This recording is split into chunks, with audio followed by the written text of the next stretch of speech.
Namaskar, I am Biju Dharmapalan and you are watching Science Time, a show that brings you the latest developments from the world of science and technology. Let's first look at some of the exciting stories. Scientists develop a blood test to detect Alzheimer's disease. New unit measurement prefixes are added to the metric system. A knife that smells tumours can detect womb cancer within seconds. Now let us see the news in detail. Scientists have developed a blood test which can be used to diagnose Alzheimer's disease bypassing currently used painful procedures. The blood test may also lead to a faster diagnosis of the disease. Early detection of Alzheimer's is often a challenge. The current method of determining whether a person has Alzheimer's involves brain scanning and painful lumbar puncture. In a lumbar puncture, analysis of cerebrospinal fluid or CSF from the spinal cord is carried out. The methods of collecting cerebrospinal fluid are painful and patients may suffer from backache and headaches after the fluid is extracted.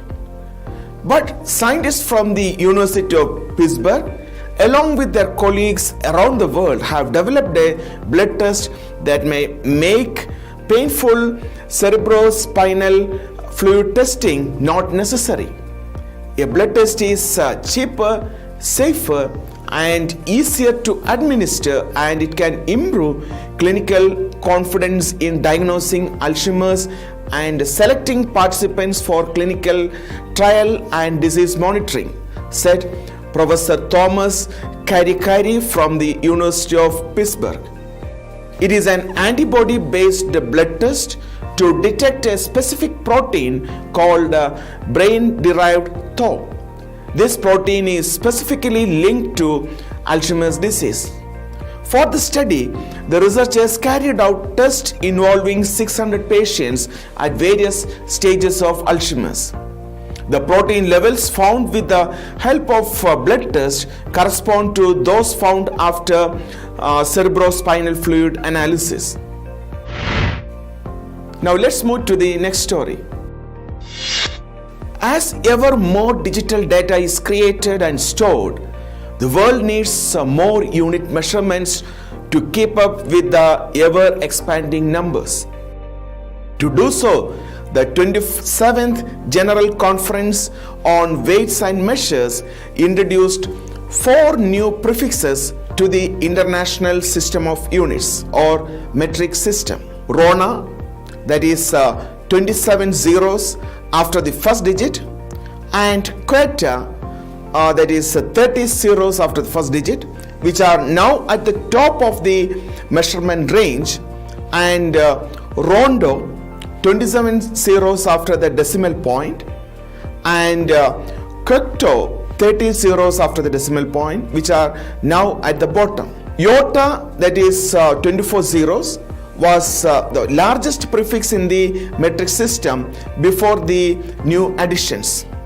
Now, the Earth's mass can be said to be about 6 ronograms rather than 6,000 yotograms. The new prefixes come at a time when scientists and industries are dealing with the data that need measurements going beyond the current range. The prefixes for small numbers, rondo and quocto, will be useful for quantum science and particle physics. An electron's mass can be said to be about 1 rondogram rather than 0.001 yoctograms, the smallest prefix before these new additions. This is the first expansion of the measurement system since 1991.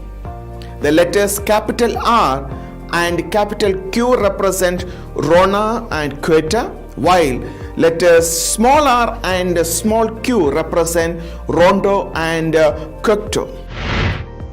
Now let's move to the next story. A revolutionary surgical knife that smells tumours can diagnose womb cancer within seconds. Researchers have found a breakthrough that could enable thousands of healthy women to get the all clear quicker. Researchers from the Imperial College London have discovered that the iKnife, a device that is already used to treat breast and brain cancers, can accurately detect the presence of endometrial cancer. The iKnife uses electrical currents to differentiate between cancerous and healthy tissue by analyzing the smoke that is emitted when the biopsy tissue is vaporized after it has been removed from the womb.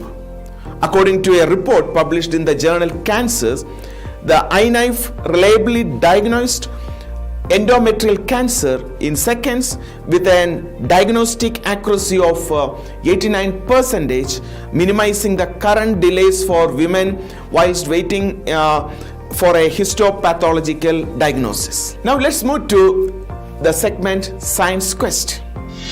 The question for this week's Science Quest is, how are snowflakes formed? A snowflake begins to form when an extremely cold water droplet freezes onto a pollen or dust particle in the sky. This creates an ice crystal. As the ice crystal falls to the ground, vapor freezes onto the primary crystal, building new crystals, the 6 arms of the snowflake.